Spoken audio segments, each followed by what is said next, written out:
who are called anarcho-individualists. That's like Max Stirner, that second chap I mentioned. Anarcho-individualists emphasize the role of the individual above everything else, right? That ultimately, in some ways, I think the two things, even though anarchists will differ on organization, you can be an anarchist if you're for the state, and you can't be an anarchist if you say that individuals' wills can be overturned through coercion. They have to be through some kind of consensus. So no matter, even though some other anarchists criticize Stirner for being too much of an individualist, they all carry a bit of that in them, otherwise they wouldn't be anarchists. And he's interesting because he foreshadows this postmodernism.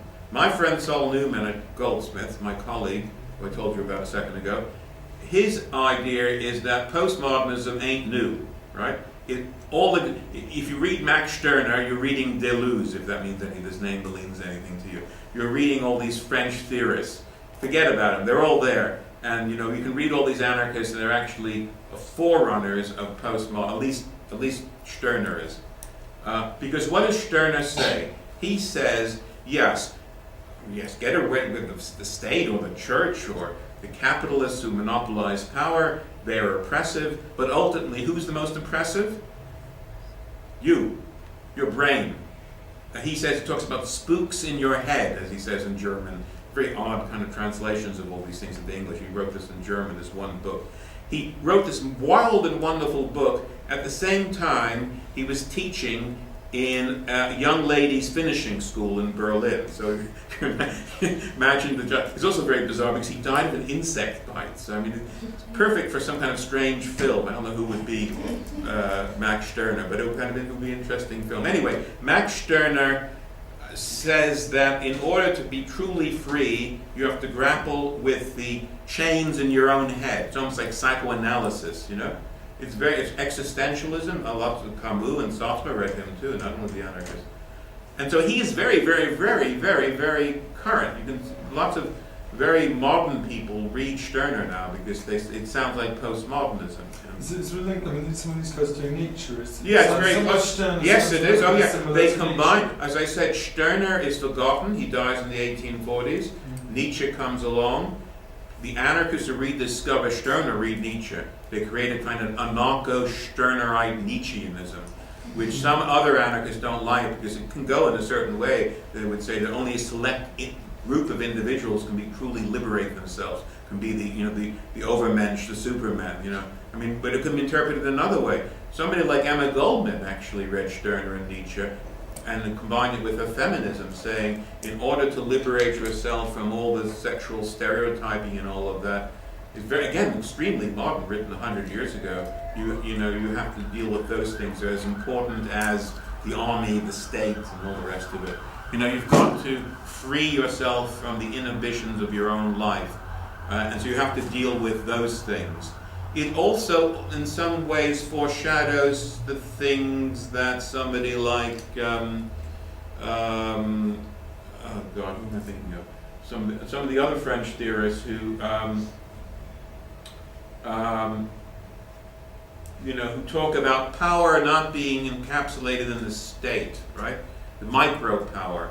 Power is everywhere. So there's a power between, in your classroom, there's some people who might be bullies or incipient bullies who know how to get their way because they play mind games with you, right? Or something like that. Or your parents, or the children do it to the parents. Power is not just a question of the state. Power is between human beings. Now, some of these French postmodernists wouldn't be anarchists because they would say you can never get rid of that. That's a part of the condition of humanity. So in some ways you would submit, perhaps they're not. Because Stirner is actually saying you can, by kind of thinking about it, joining together in a union of egoists, it's a bizarre idea, but union of individualists who've got rid of this. Because he doesn't believe in an organization. An organization of people don't want to be an organization, basically. But it's, this is like really modern stuff. I can see how people do latch onto it in the early 21st century. So that's individualism. That's one form of individualism. Another form of individualism is the American-style individualism. It's much more about what now is called anarcho-capitalism, that the idea is that if everyone has a little bit of property, and is well armed. You know, it's it's like the Tea Party on steroids, basically. And then the state should not be around, the army should not be around. You can look after yourself. We don't need the Federal Reserve. All these things are state boondoggles, and we should just look after our own little turf. There, in fact, is an American anarchist called Benjamin Tucker, who's an individualist, but very different from Stirner, this American type individualism, who said that anarchism is a form of unterrified Jeffersonian democracy. Jefferson's idea of democracy being the free and independent yeoman citizenry. Jefferson said it'd be a good idea to have a revolution in the United States every 20 years to make sure if you wouldn't get this establishment. So that's what this man said. This is back in the 19th century. So he was appealing to a completely different crowd than Stirner, who's a Hegelian, German Hegelian, completely different culture. Anyway, so those are two forms of individualism. And then there's another form of anarchism called anarcho-collectivism, and that's Proudhon and Bakunin, particularly Proudhon. And Proudhon, some of it's like Stirner, because he's saying do away with the state. He doesn't believe in violence, by the way. No, neither does Stirner. They're not violent. Bakunin believes in violence, but Stirner does not believe in violence. He believes in, and neither does William Godwin. This is an important point. Anarchists are big on education. Education. They would take Tony Blair's idea, education. Actually, they believe that because you'd have to educate people to behave in a libertarian manner, as I said. How can you have a world where people will not use coercion? In fact, Max Stirner said, you know what, even altruists, actually altruism is a dodge, because if you're an altruist, you make everyone else feel, sorry for themselves, and altruists get away with things because everyone thinks they're so noble. I mean, this is the way this man. But that's interesting. So mind games. But anyway, getting back to these collectivists, they believe that in order to have freedom, you have to have a state. You don't want monopolies of any kind. People hoarding the money and hoarding power in big factories and all that. The workers should control their own factories. Workshops should be controlled by the people who work in them. Small peasants should own their land, but you're allowed to own a little bit of land, a little bit of possession, as long as you don't own too much. You don't hire people, and you don't speculate. That's what they say. They say basically, he who does not work does not eat. Basically, that would be the anarcho-collectivist way of looking at things. Yeah. Just for a bit, that sounds a bit like NEP almost.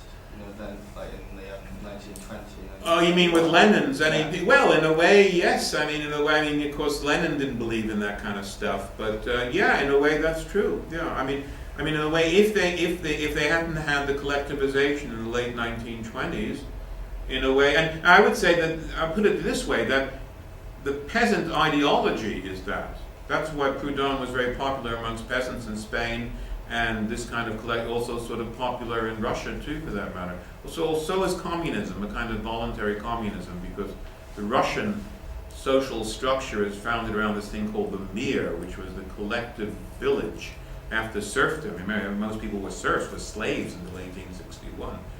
Now, of course, the problem with the mir, now we're getting back to the individualism, is that there are these elders, who order everyone else around. I mean, the individual is not free. You've got the as I used to say, the psychology of the mining village, right? Everyone's looking into everyone else's business, and no one has. If you're not psychologically lynched, you might actually be literally lynched if you do something that's out of the boundaries of whatever that culture is. So that's dangerous for anarchists. Yeah. How did anarchism manage to branch out into two different complete contradictions, like communism and capitalism? Well, not capital. That's true. I mean, that's true because there is this kind of anarcho-capitalism. That's a very controversial formulation because, of course, in the 19th century they wouldn't say this. The concept of anarcho-capitalism is a post-World War II American phenomenon, but it comes out of this 19th century American form of individualism I told you about.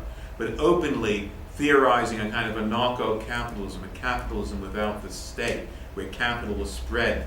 It's Margaret Thatcher's idea of a property-owning democracy, but on steroids. You're taking it far, far advanced from her because she did believe in having a big army and a big police force. These people don't believe in that, and they believe you can do whatever you bloody well please. I mean, drugs, anything, as long as you don't harm anyone. But there's no moralization. There aren't any prisons, right? So this is very, very different than, and even these anarcho-capitalists believe this. So that, yes, that's true. You picked up on something there. In the classical anarchists, the 1860s and 1940s, they wouldn't call themselves anarcho-capitalists. That's this recent variation on the theme. So forget about that. So it's a bit confusing. Then we get to the communists, right? We got the collectivists finished now. The anarcho-communists, they were the mainstream ideology of anarchism in its heyday. From, as I said, 1860s, 1940. That and the next thing I'll talk about after, the anarcho-communism. And that's Kropotkin's idea, another Russian. By the way, Bakunin and Kropotkin were both of the Russian nobility. They were from very wealthy backgrounds. Kropotkin was actually from an older family than the Tsar, he could trace his family way before the 17th century when the Romanovs came to power. Didn't Kropotkin give all his land to his serfs? I think he probably did. Tolstoy did that at the end of his life, of course. That's a famous story of him doing. There's a film about it, actually. Quite a good film. He probably did, yes. I don't know how much land he had left at the end of the day, what happened to it, but he obviously liquidated it all, yeah. He also he had to flee Russia. He was a political prisoner. By the way, Kropotkin is wonderful to read. If you want to get a flavor, if you read Rocker, you can read his account of being in Russian and French prisons. There's a wonderful scene of him escaping from the Peter and Paul prison in Russia, jumping out of the cell into a waiting carriage and being spirited away. It's very romantic. But he was a very distinguished geographer. He wrote a lot about Siberian geography. And his communism is based on science. Again, I'm talking, remember I told you about this thing that you have to have this modern science bit. That's why anarchists, when there was no modern science, you wouldn't have it. And his idea was, about social Darwinism. Darwin, if you take Darwin, you say the survival of the fittest, well, the rich are obviously endowed with these powers. They've survived, so therefore they should have their wealth, and the poor are poor because they're not so, they've lost and tough, basically. So the fittest survive. And then you can use it in a racial way too. White people on the top, other people on the bottom, as they'd say in the 19th century, and using the same logic. He used the same logic of science and biology, but what he discovered in his studies in Siberia, because he did other things, he was looking at animals and the lives of the tribes of Siberia, he said that struggle doesn't lead to the most successful outcome in nature or in human life. It's mutual aid that does. If you cooperate, if you play nice with each other, you actually end up doing better. You survive better. And he said this happens in nature and it happens in society too. So once he was in Britain, he came to Britain and lived in this country for many years in the late 19th, early 20th century. He was like tame. He lived in Bromley. At a cottage in Bromley, and he was a member of the Royal Geographers Society, which still exists, near Hyde Park. There's stories of him when they used to toast Queen Victoria. Of course, he would never stand up for the toast because he's an anarchist. And this is kind of eccentric Victorian intelligent. Oh yeah, that's Kropotkin. He's this eccentric Russian. Let him do whatever he wants. We sort of ignored him. And Kropotkin's communism is based on this science that mutual aid will be the basis of communism. You don't need collectivism because there's either he who works eats is wrong, because anyone who eats is reliant upon the generations of people who preceded you to create the fertile land, to create the canals, to create the houses. You are reliant upon the collective endeavor of all the generations who existed before you did. So how can you say that you're starting from scratch? In other words, you're in some ways parasitic on all the mutual aid which happened before you existed. So he said, anarchism could not be anarchism if it's not based on voluntary communism. That is to say, even if you're a slacker, you're going to get a certain amount of a cut of the pile. You are guaranteed to get something. He doesn't think that people are motivated to work really well if they're forced to do it because they're hungry.